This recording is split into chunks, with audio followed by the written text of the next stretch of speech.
ಶುಭೋದಯ ಮಕ್ಕಳೇ. ಪಾಠ 8 ಧೀರ ಸೇನಾನಿ. ಧೀರ ಅಂದರೆ ಶೌರ್ಯದಿಂದ ಕೂಡಿದ, ವೀರದಿಂದ ಕೂಡಿದ. ಸೇನಾನಿ ಅಂದರೆ ಸೈನಿಕ ಅಂತ. ಧೀರ ಸೈನಿಕ ಯಾರು, ಅವನೇನಾಗಿದ್ದ, ಮತ್ತು ಅವನು ಅದಕ್ಕಾಗಿ ತನ್ನ ಜೀವನ ಮುಡುಪಾಗಿಟ್ಟ ಅನ್ನೋದನ್ನು ನಾವು ಈ ಪಾಠದ ಮುಖಾಂತರ ತಿಳ್ಕೊಳ್ಳೋಣ. ಇದನ್ನು ಬರೆದಿರೋರು ಬಸವರಾಜ ಹದ್ಲಿ. ನಮ್ಮ ದೇಶ ತ್ಯಾಗ ಬಲಿದಾನಗಳಿಗೆ ಹೆಸರುವಾಸಿಯಾಗಿದೆ. ನಮ್ಮ ದೇಶ ಭಾರತ ಯಾವುದಕ್ಕೆ ಹೆಸರುವಾಸಿಯಾಗಿದೆ? ತ್ಯಾಗ ಅಂತಂದರೆ ನಮಗೆ ಬೇಕಾದನ್ನು ಅವಶ್ಯಕತೆ ಇದ್ದರೆ ಅದನ್ನು ಬೇರೆಯವರಿಗೆ ಬಿಟ್ಕೊಡೋದು, ಅದು ಒಳ್ಳೆಯ ಕಾರ್ಯಕ್ಕಾಗಿ. ಬಲಿದಾನ ಅಂದರೆ ನಮ್ಮ ಜೀವ ಹೋದರೂ ಪರವಾಗಿಲ್ಲ, ನಾವು ಅವರ ಸೇವೆಗೆ ನಿಲ್ತೀವಿ ಅನ್ನೋದು. ನಮ್ಮ ಜೀವನ ತೆತ್ತು ಹೋರಾಡೋದೇ ಬಲಿದಾನ. ಇಲ್ಲಿ ಪುರಾಣ ಕಾಲದಲ್ಲಿ ಮೊದಲುಗೊಂಡು ಕಾರ್ಗಿಲ್ ಹೋರಾಟದವರೆಗೂ ಅನೇಕ ಯುದ್ಧಗಳು ನಿರಂತರವಾಗಿ ನಡೆದಿವೆ. ಪುರಾಣ ಕಾಲ ಅಂದರೆ ಆದಿಕಾಲದಿಂದಲೂ ಮತ್ತು ಕಾರ್ಗಿಲ್ ಯುದ್ಧ ನಡೆದ ಅಲ್ಲಿ ತನಕನೂ ಮೇಲೆ ಯುದ್ಧಗಳು ಆಗ್ತಾನೇ ಇದ್ದಾವೆ. ಜಾಗತಿಕ ಮಹಾಯುದ್ಧಗಳಲ್ಲೂ ಭಾರತೀಯರು ಸಾಹಸವನ್ನು ಮೆರೆದಿದ್ದಾರೆ. ಜಗತ್ತಿನ ಮಹಾಯುದ್ಧಗಳಲ್ಲಿ ಭಾರತೀಯರು ತಮ್ಮ ಶೌರ್ಯನ ಪರಾಕ್ರಮವನ್ನು ಮೆರೆದು ತೋರಿಸಿದ್ದಾರೆ. ದೇಶದ ರಕ್ಷಣೆಯ ಮಾತು ಬಂದಾಗ ಜೀವದ ಹಂಗು ತೊರೆದು ಹೋರಾಡಿದ ಅದೆಷ್ಟೋ ಮಹನೀಯರು ನಮ್ಮ ಕಣ್ಣ ಮುಂದೆ ಹಾದು ಹೋಗುತ್ತಾರೆ. ದೇಶದ ವಿಷಯ ಬಂದರೆ ಅದರ ರಕ್ಷಣೆಗಾಗಿ ತಮ್ಮ ಪ್ರಾಣವನ್ನೇ ತೆತ್ತಿದ ಸಾವಿರಾರು ಲಕ್ಷಾಂತರ ಜನಗಳು ನಮ್ಮ ಕಣ್ಣ ಮುಂದೆ ಹಾದು ಹೋಗ್ತಾರೆ. ಅಂಥವರು ನಮ್ಮ ಪಾಲಿಗೆ ಪ್ರಾತಸ್ಮರಣೀಯರು. ಅಂಥವ್ರನ್ನ ನಾವು ಬೆಳಗಾಗಿ ಎದ್ದ ತಕ್ಷಣ ನೆನೆಸ್ಕೋಬೇಕು. ಯಾಕಂದರೆ ನಮ್ಮ ದೇಶಕ್ಕಾಗಿ ಅವರು ಹೋರಾಡಿರ್ತಾರೆ, ತಮ್ಮ ಪ್ರಾಣವನ್ನೇ ಕೊಟ್ಟಿರ್ತಾರೆ. ಈಗ ಪಾಠಕ್ಕೆ ಬರೋಣ.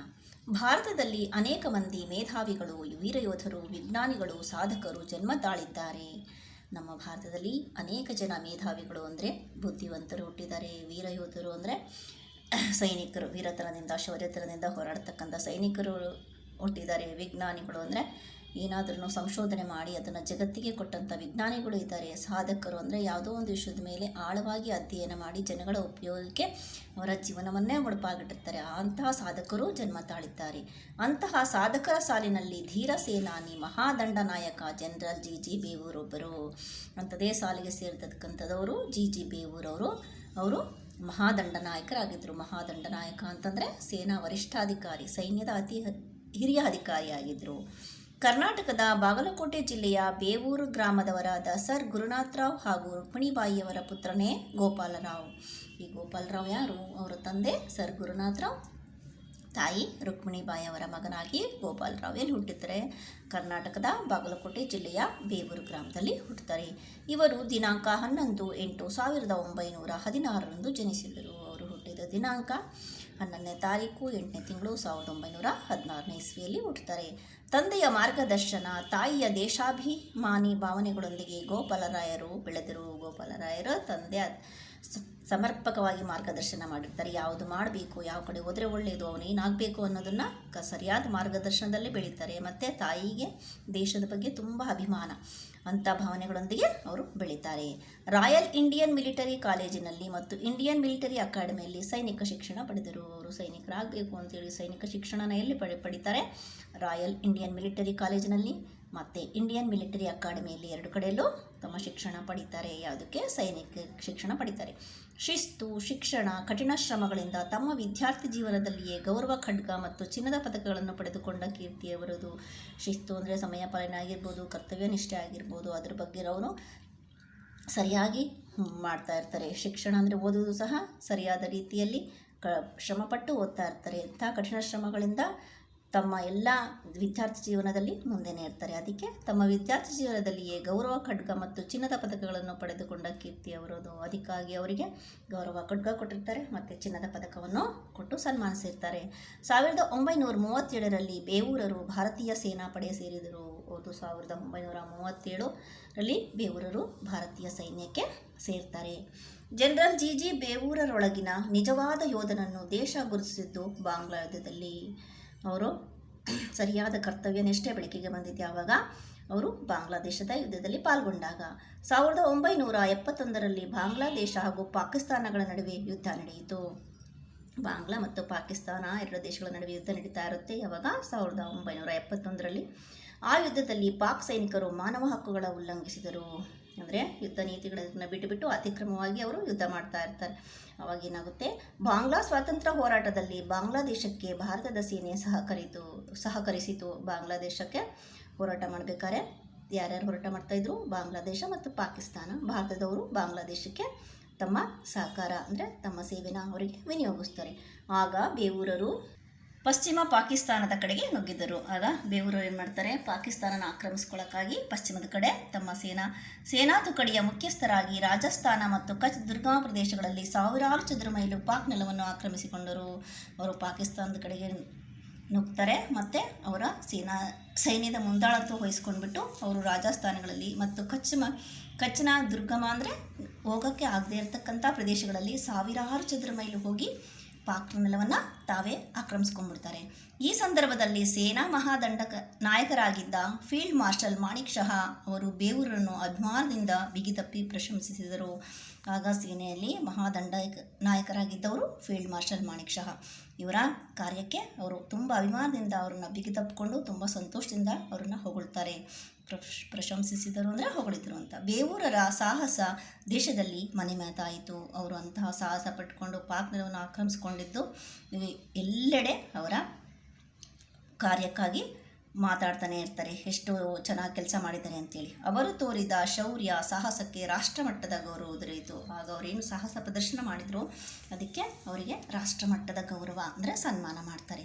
ಕಾಲೇಜು ವಿದ್ಯಾರ್ಥಿಗಳಿಗೆ NCCಯು ಕಲಿಕೆಯ ಅಂಗವಾದಾಗ ಬೇವೂರರು ಅದರ ಪ್ರಥಮ ನಿರ್ದೇಶಕರಾದರು. ಈಗ NCC ವಿದ್ಯಾರ್ಥಿಗಳು ಕಾಲೇಜು ವಿದ್ಯಾರ್ಥಿಗಳಿಗೆ ಪ್ರಥಮವಾಗಿ ಅಂದರೆ ಮೊದಲು ಪ್ರಾರಂಭ ಆದಾಗ ಇವರೇ ಅದರ ನಿರ್ದೇಶಕರಾಗಿದ್ದರು. GG ಬೇವೂರವರು.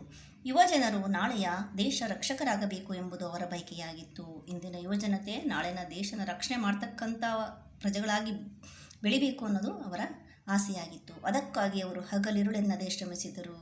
ಆ ನಿಟ್ಟಿನಲ್ಲಿ ಅವರು ಹಗಲು ರಾತ್ರಿ ಅಂದೇ ಅದಕ್ಕಾಗಿ ಅವರು ಶ್ರಮಿಸ್ತಾರೆ ಅಂದರೆ ಕೆಲಸ ಮಾಡ್ತಾರೆ. 1973 ಜನವರಿ 15ರಂದು ಗೋಪಾಲರಾವ್ ಗುರುನಾಥ್ ರಾವ್ ಬೇವೂರರು ಭಾರತದ ಭೂಸೇನೆಯ 9ನೆಯ ಮಹಾದಂಡನಾಯಕರಾದರು.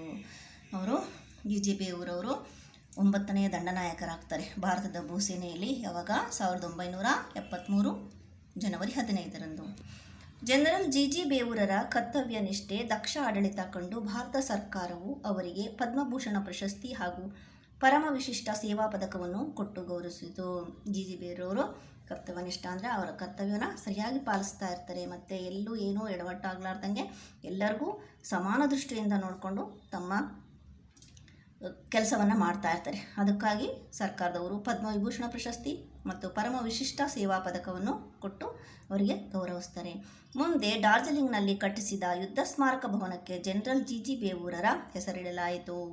ಡಾರ್ಜಿಲಿಂಗ್ನಲ್ಲಿ ಯುದ್ಧ ಸ್ಮಾರಕ ಭವನ ಅಂದರೆ ದೇಶಕ್ಕಾಗಿ ಪ್ರಾಣ ತೆತ್ತವರನ್ನು ಪ್ರತಿದಿನ ಸ್ಮರಿಸ್ಕೋತಾ ಇರ್ತಾರೆ. ಅದಕ್ಕಾಗಿ ಒಂದು ಭವನ ಕಟ್ಟಿದ್ದಾರೆ ಡಾರ್ಜಿಲಿಂಗ್ನಲ್ಲಿ. ಅದಕ್ಕೆ GG ಬೇವೂರವರ ಹೆಸರಿಟ್ಟು ಗೌರವಿಸಲಾಯಿತು ಅವರಿಗೆ. ಒಮ್ಮೆ ಬೇವೂರಿನ ಆದರ್ಶ ವಿದ್ಯಾವರ್ಧಕ ಸಂಘಕ್ಕೆ ಜನರಲ್ GG ಬೇವೂರರು ಅತಿಥಿಗಳಾಗಿ ಆಗಮಿಸಿದ್ದರು. ಅದೇ ಬೇವೂರಲ್ಲಿ ಆದರ್ಶ ವಿದ್ಯಾವರ್ಧಕ ಸಂಘದ ಒಂದು ಕಾರ್ಯಕ್ರಮಕ್ಕೆ ಬೇವೂರನ್ನ ಅತಿಥಿಗಳಾಗಿ ಕರೆಸಿರ್ತಾರೆ. ಜಿಲ್ಲಾಧಿಕಾರಿಯವರು ಅವರ ರಕ್ಷಣೆಯ ಜವಾಬ್ದಾರಿಯನ್ನು ಅತ್ಯುತ್ತಮ ರೀತಿಯಲ್ಲಿ ಮಾಡಿದ್ದರು. GG ಬೇವೂರನ್ನ ಸರಿಯಾಗಿ ಕರ್ಕೊಂಡು ಬರಬೇಕು ಅಂತೇಳಿ ಅವರ ರಕ್ಷಣೆಯನ್ನು ಕಾರ್ಯನ ಜಿಲ್ಲಾಧಿಕಾರಿಯವರು ತುಂಬ ಸಮರ್ಪಕವಾಗಿ ನಿರ್ವಹಿಸಿರ್ತಾರೆ. ಗ್ರಾಮದ ಬೀದಿಯಲ್ಲಿ ಮೆರವಣಿಗೆ ಮಾಡಲೆಂದು ಅಲಂಕೃತ ಜೀಪೊಂದನ್ನು ತರಿಸಿದ್ದರು. ಆ GG ಬೇವೂರನ್ನ ಜೀಪಲ್ಲಿ ಅಲಂಕಾರ ಮಾಡಿಕೊಂಡು ಅವ್ರನ್ನ ಕರ್ಕೊಂಬರಬೇಕು ಅಂತೇಳಿ ಅಲಂಕೃತ ಮಾಡಿಕೊಂಡು ಜೀಪನ್ನು ಕರೆಸಿರ್ತಾರೆ. ಅದರ ಸುತ್ತ ಬಂದೂಕುಧಾರಿಗಳಾದ ಪೊಲೀಸರನ್ನು ಕಾವಲಿರಿಸಿದ್ದರು. ಆ ಜೀಪಿನ ಸುತ್ತ ಪೊಲೀಸರು ಕಾವಲಿರ್ತಾರೆ, ಅವ್ರಿಗೆ ಯಾವುದೇ ತೊಂದರೆ ಆಗಬಾರ್ದು ಅಂತ ರಕ್ಷಣೆ ಸಲುವಾಗಿ ಅದು ಬಂದೂಕಿಟ್ಕೊಂಡು ನಿಂತಿರ್ತಾರೆ. ಅದನ್ನು ಕಂಡ ಜನರಲ್ GG ಬೇವೂರರು, ನಾನೊಬ್ಬ ಸೈನಿಕ, ನನಗೇಕೆ ರಕ್ಷಣೆ, ಇದು ನನ್ನ ಊರು, ಇವರೆಲ್ಲ ನನ್ನ ಜನ ಎಂದರು. ಅಷ್ಟೊಂದು ಬಂದೋಬಸ್ತ್ ಮಾಡೋದು ನೋಡಿ, ಅಯ್ಯೋ ಇದೆಲ್ಲ ಯಾವುದಕ್ಕೆ ಬೇಕು, ನಾನೇ ಒಬ್ಬ ಸೈನಿಕ, ನನಗೆ ರಕ್ಷಣೆನ ಅಗತ್ಯನೇ ಇಲ್ಲ, ಇವರೆಲ್ಲ ನನ್ನ ಜನ, ಇವರೆಲ್ಲ ನನ್ನೂರವರು ಅಂತ ಹೇಳ್ತಾರೆ. ಜೀಪಿನಲ್ಲಿ ಕುಳಿತುಕೊಳ್ಳದೆ ತಮ್ಮ ಹೆಂಡತಿ ರಾಧಿಕಾಬಾಯಿಯವರೊಡನೆ ರೈತನ ಗಾಡಿಯೊಂದರಲ್ಲಿ ಹತ್ತಿ ಕುಳಿತರು. ಅವರು ಆ ಜೀಪನ್ನು ಉಪಯೋಗಿಸದೆ ರೈತರ ಒಂದು ಗಾಡಿಯಲ್ಲಿ ಕೂತ್ಕೊಂಡು ತಮ್ಮ ಹೆಂಡತಿ ಜೊತೆಗೆ ಆ ಊರಿಗೆ ಬರ್ತಾರೆ. ಅನಂತರ ತಮ್ಮ ಊರಿನ ಜನರನ್ನು ಮಾತನಾಡಿಸುತ್ತಾ ಗ್ರಾಮದ ಓಣಿಗಳಲ್ಲಿ ನಡೆದುಕೊಂಡು ಹೋದರು. ಹಂಗೆ ಹೋಗ್ತಾ ಗಾಡಿ ಒಳಗೆ ಹೋಗ್ತಾ ಎಲ್ಲ ಜನರನ್ನು ಮಾತಾಡಿಸ್ತಾರೆ. ಮತ್ತೆ ಇಳ್ಕೊಂಡ್ಬಿಟ್ಟು ಗ್ರಾಮದ ಓಣಿ ಅಂದರೆ ಸಣ್ಣ ಸಣ್ಣ ಬೀದಿ ಇರುತ್ತಲ್ಲ, ಅಲ್ಲಿ ನಡ್ಕೊಂಡು ಹೋಗಿ ಎಲ್ಲರನ್ನೂ ಮಾತಾಡ್ಸ್ಕೊತ ಮುಂದೆ ಹೋಗ್ತಾರೆ. ಇದು ಅವರ ಸಜ್ಜನಿಕೆಯನ್ನು ತಿಳಿಸಿಕೊಡುತ್ತದೆ. ಸಜ್ಜನಿಕೆ ಅಂದರೆ ಅವರ ಒಳ್ಳೆಯತನವನ್ನು ಇದು ತಿಳಿಸ್ಕೊಡುತ್ತೆ. ಮಾತಿಗಿಂತ ಕೃತಿ ಲೇಸು ಎಂಬ ತತ್ವ ಜನರಲ್ ಬೇವೂರವರದು. ಜನರಲ್ ಬೇವೂರವರು ಮಾತಾಡೋದಕ್ಕಿಂತ ಕೃತಿ ಅಂದರೆ ಕೆಲಸ ಮಾಡೋದು ಒಳ್ಳೆಯದು ಅನ್ನೋ ತತ್ವನ ನಂಬಿರ್ತಾರೆ. ನಿವೃತ್ತಿಯ ಅನಂತರವೂ ಬೇವೂರರ ಸೇವೆಯು ಭಾರತ ಸರ್ಕಾರಕ್ಕೆ ಅವಶ್ಯಕವಾಯಿತು. ಅವರು ತಮ್ಮ ವೃತ್ತಿಯಿಂದ ನಿವೃತ್ತಿ ಆದರೂ ಸಹ ಅವರ ಸೇವೆ ಭಾರತಕ್ಕೆ ಅತಿ ಅವಶ್ಯ ಅಂತ ಮನ್ಗೊಂಡ್ಬಿಟ್ಟು ಅವರಿಗೆ ಏನು ಮಾಡ್ತಾರೆ, ಅವರ ಆಡಳಿತ ವೈಖರಿಯನ್ನು ಗುರುತಿಸಿ ಭಾರತ ಸರ್ಕಾರವು ಡೆನ್ಮಾರ್ಕಿನ ರಾಯಭಾರಿಯನ್ನಾಗಿ 2 ವರ್ಷದ ಅವಧಿಗೆ ನೇಮಿಸಿತು. ಅವರ ಕಾರ್ಯನ ದಕ್ಷತೆಯನ್ನು ನೋಡಿಬಿಟ್ಟು ಭಾರತ ಸರ್ಕಾರ ಡೆನ್ಮಾರ್ಕಿನ ರಾಯಭಾರಿಯನ್ನಾಗಿ 2 ವರ್ಷಗಳ ಕಾಲಾವಧಿಗೆ ಅವರನ್ನು ನೇಮಿಸಿಕೊಳ್ಳುತ್ತೆ. ಬೇವೂರಿನ ಅವರ ಪುತ್ರ ಭಾರತದ 9ನೇ ಮಹಾದಂಡನಾಯಕರಾಗಿ ಸೇವೆ ಸಲ್ಲಿಸಿದ ಸಹೃದಯಿಯಾದ ಜಿ ಬೇವೂರರು 1989 ಅಕ್ಟೋಬರ್ 24ರಂದು ಇಹಲೋಕ ತ್ಯಜಿಸಿದರು. ಅವರು ತನ್ನ ಪ್ರಾಣವನ್ನು ಬಿಟ್ಟಿದ್ದು ಯಾವಾಗ? 1989 ಅಕ್ಟೋಬರ್ 24ರಂದು. ಅವರ ಸಾಹಸದ ಗಾಥೆಗಳು ಭಾರತದ ಮಹಾದಂಡನಾಯಕರ ಚರಿತ್ರೆಯಲ್ಲಿ ಅಮರವಾಗಿ ಉಳಿದಿವೆ. ಅವರು ಇನ್ನೂ ಏನೇನು ಸಾಹಸ ಮಾಡಿದ್ದಾರೆ ಅವರ ಚರಿತ್ರೆ, ಮಹಾಭಾರತದ ಮಹಾದಂಡನಾಯಕರ ಚರಿತ್ರೆ ಅಂತ ಒಂದು ಪುಸ್ತಕ ಇದೆ, ಅದರಲ್ಲಿ ಅವೆಲ್ಲ ದಾಖಲಿಸಿದ್ದಾರೆ. ನಾವು ಇಂಥ ಮಹಾನ್ ವ್ಯಕ್ತಿಗಳ ಆತ್ಮಚರಿತ್ರೆಯನ್ನು, ಅವ್ರ ಬಗ್ಗೆ ಬರೆದಿರ್ತಕ್ಕಂಥ ಪುಸ್ತಕಗಳನ್ನು ಓದಿ ನಾವು ತಿಳ್ಕೊಂಡು ನಾವು ಅದನ್ನು ಪಾಲಿಸ್ಕೋಬೇಕು.